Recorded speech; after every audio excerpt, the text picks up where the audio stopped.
రఘురామకృష్ణరాజుని arrest చేయడానికి ఆంధ్ర నుంచి పోలీసులు వెళ్ళినప్పుడు అక్కడ ఉన్నటువంటి ఒక పోలీస్ని కొట్టినటువంటి వ్యవహారం మీదన నమోదైనటువంటి కేసుని సుప్రీంకోర్టులో కొట్టివేయమని వేసిన పిటిషన్ వాయిదా పడింది. త్వరలో కొట్టేయడం అయితే ఖాయం.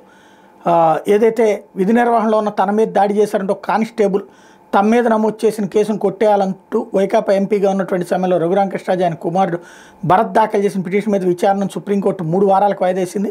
Justice J K Maheshwari, justice Arvind కుమార్లతో కూడినటువంటి ధర్మాసనం ఈ ఆర్డర్స్ ఇచ్చింది. 2022 జూలై 3న హైదరాబాద్ గచ్చిబౌలిలోని ఐఎస్పీ ప్రధాన గేట్ దగ్గర తాను విధులు నిర్వర్తిస్తుండగా కొందరు వ్యక్తులు వచ్చి తన మీద దాడి చేశారని విజయవాడ ఇంటెలిజెన్స్ విభాగానికి చెందిన కానిస్టేబుల్ ఎస్ ఫరూక్ బాషా మన్నాడు ఎఫ్ఐఆర్ నమోదు చేశారు. తమ ఇంటి ముందు అనుమానాస్పదంగా తిరుగుతున్న వ్యక్తిని సిఆర్పీఎఫ్ సిబ్బందితో కలిసి గచ్చిబౌలి పోలీసులకు అప్పగించాను తప్ప దాడి చేయలేదని ఆ ఎఫ్ఐఆర్ కొట్టేయాలని రఘురామకృష్ణరాజు ఆయన కుమారుడు 2022 జూలై 8న తెలంగాణ హైకోర్టును ఆశ్రయించారు. కేసు విచారణ ఇంకా ప్రాథమిక దశలో నమోదైన 4 రోజులకి ఎఫ్ఐఆర్ను కొట్టేయలేమని అప్పట్లో హైకోర్టు తీర్పు చెప్పింది. దాన్ని సవాల్ చేస్తూ రఘురామకృష్ణరాజు సుప్రీంకోర్టును ఆశ్రయిస్తే పిటిషనర్ల మీద ఈ కేసులో ఎలాంటి కఠిన చర్యలు తీసుకోవద్దని అప్పట్లో justice Abdul Nazeer, justice J K మహేశ్వరులతో కూడిన ధర్మాసనం 2022 ఆగస్టు 22న ఆర్డర్లు జారీ చేసింది.